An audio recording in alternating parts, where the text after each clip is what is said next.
I got an exciting rod to share with you today, and that is the Cashion Icon Salty Net Casting Rod. After meeting with them during the ICAST show 2023, I've received a pre-production model, so the final product may look different when it's released during this fall, but I can assure you at the final product, the components will be the same thing. In this video, I'll be sharing with you the specs of this rod and also my first impression of fishing this rod, as I have taken it out for some saltwater adventures, so you will definitely want to hear about this exciting rod. During these saltwater adventures, I have thrown small plastics between 2.5 inch all the way to 5 inch, and I've been using jigs between 1/8 ounce and 1/4 ounce.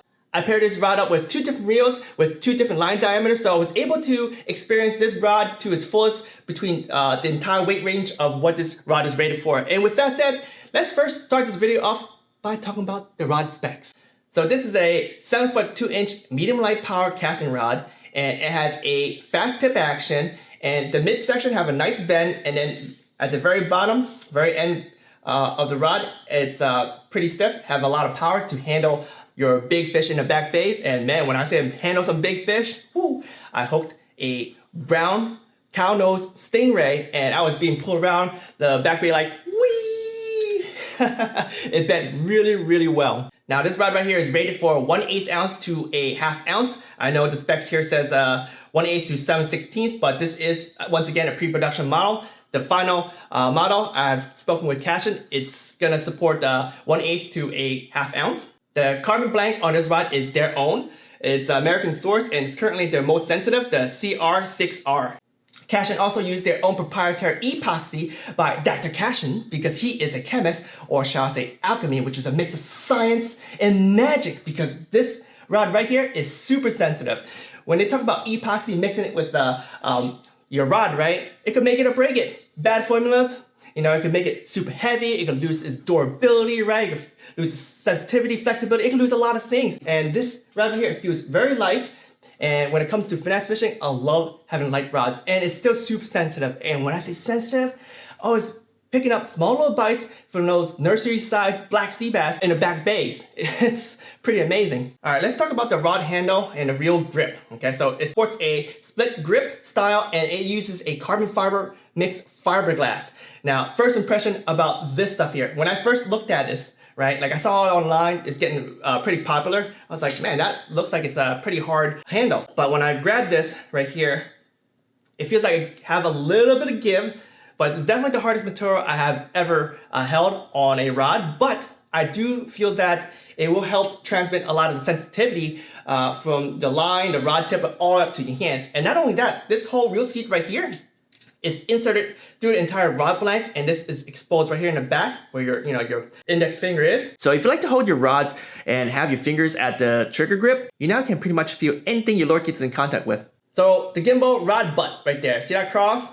Some rod holders have a piece of horizontal metal right there, so it keeps your rod secure when you're having a rod holder. So when you go through like rough waters, it doesn't go all over the place. You don't lose your rod and reel setup. So yeah, it's pretty cool. This rod right here sports Fuji guides. I have 9 of them, and it has a bait holder right in front of the reel, exactly where I like it. So let's talk about fishing this rod. I fish this rod in 2 different setups. The first one is primarily for the low weight spectrum, and that's the Daiwa Salamandura Air TW stock. Okay, stock bearing, stock spool.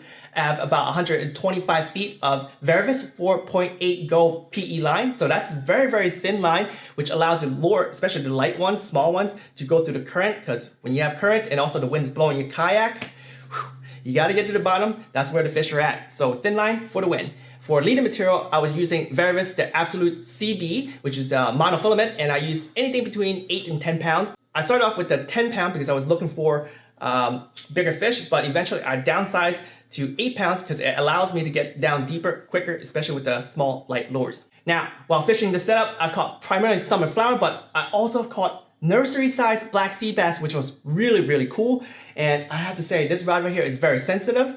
But when paired with the Daiwa Salamandura Air TW, right, throwing the light lures in the heavy wind is kind of tough. I feel like this rod right here shines better with the mid-range size lures. For lures that's smaller and lighter, like say around the 1/8 ounce level, I'd rather use a light tackle rod. But if you pair a 1/8 ounce jig head with some plastic, this is really good because it goes up in a higher spectrum, which is why I'm glad I was focusing on mainly the 1/8 ounce jig. I didn't throw like a 1/16 ounce jig head plus a soft plastic, making it close to that 1/8, because I found it really difficult throwing some lures with the wind, especially with the Salamandura Air TW. But this rod here, because I have a nice flex, it will be able to handle it if you do want to throw these light lures. You know, this rod right here, I feel like it's super versatile, but personally, I would use a light rod rather than a medium light to have that super ultralight fun in the back bays. Let's talk about the mid-range fishing of this rod, and I think this is where this shines the most, and that is using a 3/16 ounce jig head plus a plastic. And when I talk about a 3/16 ounce jig head, I was using a specific one, and I like it for a specific reason, and that is the Z-Man, their Finesse jig. And if you actually look at a lot of jigs from the saltwater world, they have very thick hooks because they don't want the hooks to bend out. But that's for like heavy tackle. We are using light tackle. We have thin line, right? One setup is 0.8 go. The other setup, which I'll talk about in a second, the second reel, I use 1 go, which is just a little bit thicker. But if you have a thick hook, you have to set the hook a lot harder in order to penetrate the fish mouth. So I prefer to use thin hooks because I am using thinner lines, so I could use so lighter lures, lighter weights, and get down to the bottom. That's the whole purpose of Finesse, right? So you gotta have that thin hook for this rod right here to set the hook properly when using thin line. So I primarily used that Finesse jig, and I paired it with a 3-inch gold minnow, or I used Z-Man Minnow Z, and that was a lot of fun catching flounder in the back bays. Now, I've thrown this same lure in combo with 2 different reels.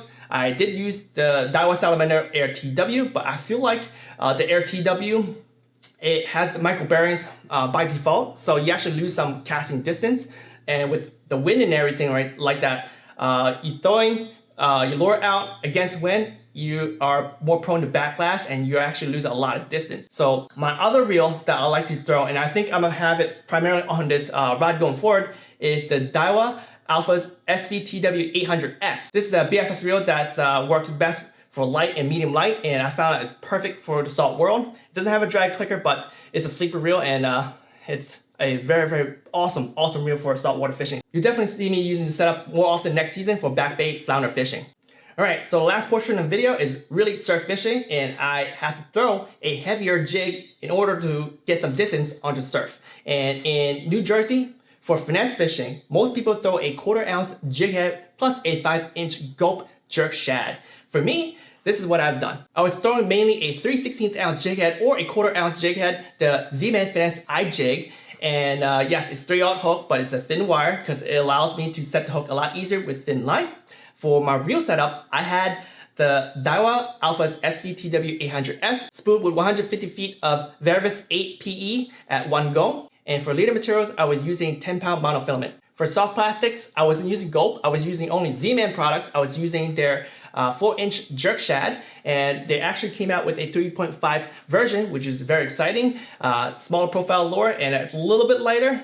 That's all me, man, and it's also scented. With this setup here, I was able to cast relatively far. Now, my brother was using a medium heavy rod, 7 foot, and he was outcasting me maybe just a couple yards. And I saw a lot of surf casters, they were using spinning setups and longer rods, and there were a few of them that were throwing something very similar, single jigs, and they were definitely casting further than us, but not too far. But I have to say, you don't really need that super long distance when fishing for flounder on the surf because they're pretty close. Like that day, myself, I caught about 30 flounder, and my brother caught just about the same amount. So I think if you want to use a casting rod, throw very light jigs on a surf, this could be a pretty good one. One thing I noticed when fishing with this thing here is that when you have strong winds and you have strong waves and using thin line and you try to yank those flounder and they're actually like pinned to the bottom of the surf, the sand, it's actually really hard to drag them up. Previously, I've used a 0.8 go line, and I was pulling up a big flounder, and I snapped my line because it was just, you know, the line's being pulled, the fish being pulled with the waves, right? And it snapped my braid, and it snapped probably a couple times in one trip. So therefore, I like to use 1 go. So I think likely I would use a heavier rod than this if I were surf fishing. But this rod right here, I'm telling you, it's a very fun rod, and I think it's primarily inshore. If you're on a boat, you know, you can definitely take it out on the ocean side. But primarily this is going to be my back bay Fluke Fishing rod. So yeah, this is a very fun rod. I am very glad to be able to play with this before it got released in the market. So thank you, Cashion, for sending this rod to me to play with. I do see that the fishing realm, especially even the salt side, the back bay inshores, they definitely going towards a more finesse approach. You know, back then, a lot of folks like to have heavy rods, heavy lines. They throw fish finder rigs or high-low rig from John Skinner. But I think everyone's going more of a smaller profile now, thinner lines, and a more technical approach on catching fish and more fish. So this rod right here is definitely going to be fun for those who like to use casting setups. And for those who don't use casting setup, there is a spinning model as well. Anyway, that's the end of this video. I really have enjoyed this rod. If you want to check out the videos of me fishing this in the back bay or the surf, you guys can check out the links in the end screen, or you guys can check out in the video description as I've left some links. If you want to learn more information about this rod or you want to get this rod, I've left a link in the description where you can get this, which is at Cashion's website. Once again, I thank you for watching this video. If you want to see Jimbo fish more saltwater, make sure you smash that thumbs up button a bazillion times and leave me a comment below and let me know. All right? Peace out.